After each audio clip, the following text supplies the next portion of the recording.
क्या आपके दाएं हाथ में जितनी ताकत होती है बाएं हाथ में भी उतनी ही ताकत होती है? क्या आपके दाएं और बाएं दोनों हाथ की ताकत बराबर होती है? यकीनन आपका जवाब होगा नहीं, आपके दाएं हाथ में ताकत ज़्यादा होती है। क्या आपने कभी नोट किया है कि आपके दाएं हाथ में ताकत ज़्यादा क्यों है? मैं आपको बताता हूँ।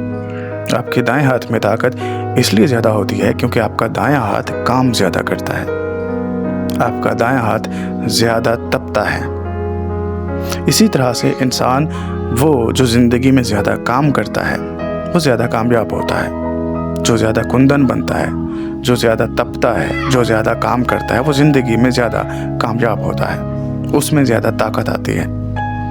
अगर आप ज़िंदगी में काम नहीं करते हैं, फारिग रहते हैं, तो आप आहिस्ता आहिस्ता बेकार होते जाते हैं, आपकी ताकत ख़त्म होती जाती है। और जो भी ज़िंदगी में जितना ज़्यादा काम करता है उसमें अल्लाह की तरफ से उतनी ही ज़्यादा ताकत आती है। तो इसलिए अगर ज़िंदगी में आप कामयाब होना चाहते हैं तो काम कीजिए। कामयाबी जो है वो अल्लाह ताला पे छोड़ दीजिए, बस काम कीजिए। जब आप काम करते जाएंगे तो आप ज़्यादा ताकतवर होते जाएंगे और आपके कामयाबी के चांसेस भी बढ़ते जाएंगे।